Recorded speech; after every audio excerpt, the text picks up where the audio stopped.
Welcome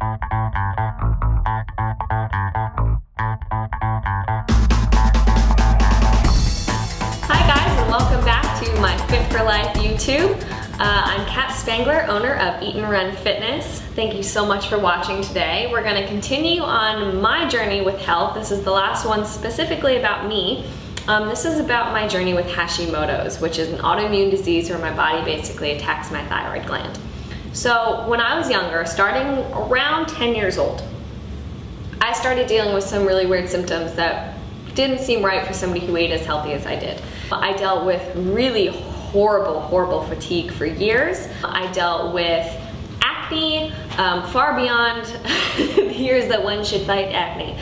I dealt with these white itchy spots on my skin that would just seemingly kind of pop up out of nowhere. My digestion was all over the place. I was just dealing with a lot of stuff that I did not want to be dealing with. And it was a solid 10 years of going to different doctors and being diagnosed with different things, none of which were right, or they weren't even really diagnoses.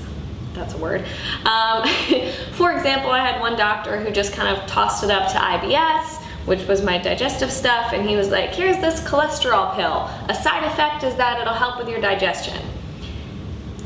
And even as a kid in high school, when I think that was around the time when that doctor had said to do that, I was like, that's not dealing with the actual issue. And I was like, I don't think it's just IBS. I think that there's something going on in my body. There's something dysfunctional happening, because it was such a slew of different symptoms that I was dealing with. And I was like, these are all tied to something. I know they are. Somewhere along the lines I was diagnosed with hypothyroidism, which I did have, absolutely, no question there. But it didn't seem to matter what thyroid medication I was put on, I wasn't able to get my thyroid numbers stable, and all of my symptoms remained.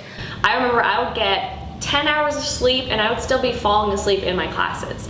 And luckily I was good enough of a student that a lot of my teachers would just, they would come by after and be like, are you okay? Because they knew that I was just not a slacker student that would just fall asleep in class, but it was debilitating.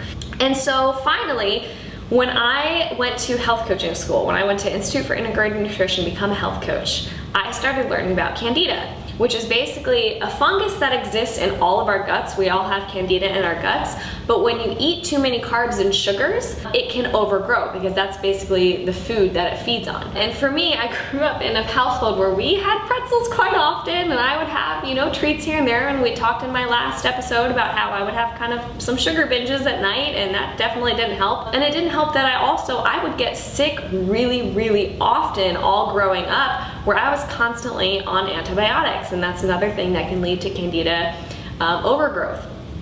And so I self-diagnosed as having Candida, and then I got that confirmed by a doctor, and I went for a 3-month Candida cleanse, which was no fun, because that was basically, it was like no sugar of any kind, no dairy. I couldn't even have fruit except for 1 cup of berries or 1 green apple per day. I couldn't have caffeine.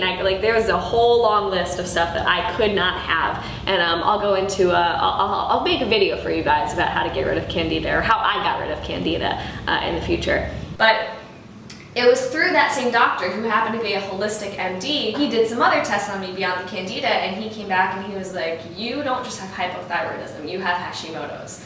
At the time I had no idea what that was, and so he explained that it was an autoimmune disease and that my body had been attacking my thyroid for years. And even with him, we did a lot of different things, and I could not get my numbers right, and I could not get my acne under control, my digestion, and my fatigue was still there.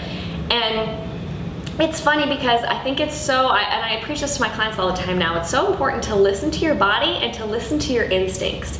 There was something in the back of my mind for years that was saying that even though I was eating healthy, even though I had gotten past my sort of disordered eating, and even though that I was eating really clean, I had a feeling that my symptoms had something to do with my diet, and that if I shifted my diet in some way, if I eliminated something, that I would be able to get my Hashimoto's under control. After years of kind of thinking that in the back of my head, not acting on it, I finally went ahead and jumped on the bandwagon of Whole30. And I did the Whole30, which if you haven't heard of it, look it up, it's awesome. It's basically an elimination diet for 30 days, where you eliminate all foods that are possible inflammatory causing foods.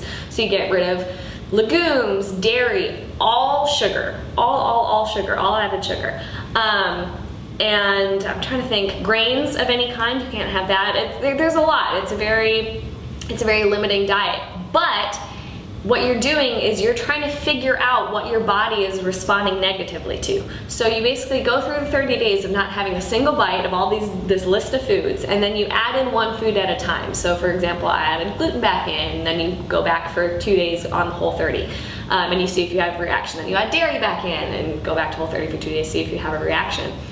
And for me, I discovered, in conjunction of doing that with IgG and IgE food allergy tests, I discovered that I had a gluten sensitivity, a dairy sensitivity, a corn sensitivity. I had allergies to almonds, to walnuts, to peanuts, to sesame. I had all these things that I was eating on a regular basis that I didn't think were necessarily bad for you, but were definitely bad for me. And so after doing the whole 30, my acne cleared up more than it ever had. My thyroid numbers finally stabilized, and I actually put my Hashimotos into remission. My antibodies went way down, and all because I addressed my diet. So what I want you guys to take away from this is listen to your body and listen to that little voice in your head. If you have one thing that you're like, that's that one thing that I really kind of think could make this difference in me reaching my goals, listen to that voice and give it a shot and see if it works. I promise it is worth it on the other side.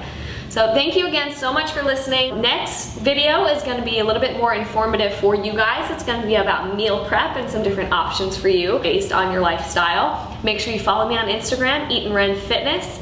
Again, feel free to comment on all my videos. Let me know what you want to hear more about. Ask me questions. I'll be happy to answer them. Thanks.